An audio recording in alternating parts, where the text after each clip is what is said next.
Club হাউসের দেয়াল জুড়ে ছিটানো লাল রং যেন প্রতীকী ক্ষোভ। শুধু তাই নয়, গলফ কোর্সের বিভিন্ন অংশে খোঁড়া হয়েছে গর্ত।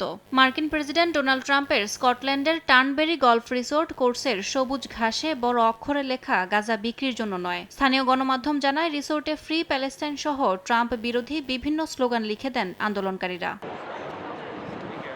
ফিলিস্তিনপন্থী সংগঠন প্যালেস্টাইন অ্যাকশন সামাজিক যোগাযোগ মাধ্যমে দায় স্বীকার করে জানায়, গাজাকে নিজের সম্পত্তি ভাবার চেষ্টা করলে ট্রাম্পেরও জানা উচিত তার সম্পত্তিও হাতের নাগালে রয়েছে। স্কটল্যান্ড পুলিশ জানায়, শনিবার ভোর 4:40 টার্নবেরি রিসোর্টে ভাঙচুরের খবর পেয়ে তদন্ত শুরু করেছে তারা। একই দিনে লন্ডনের পার্লামেন্টে বিখ্যাত এলিজাবেথ টাওয়ার, যা সাধারণভাবে বিগ বেন নামে পরিচিত, সেখানেও এক ব্যক্তি ফিলিস্তিনি পতাকা নিয়ে চূড়ায় উঠে পড়েন।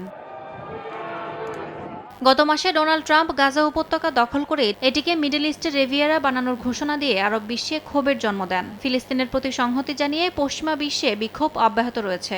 সেই ক্ষোভের স্পষ্ট চিহ্ন এবার তার ব্যক্তিগত সম্পত্তিতে।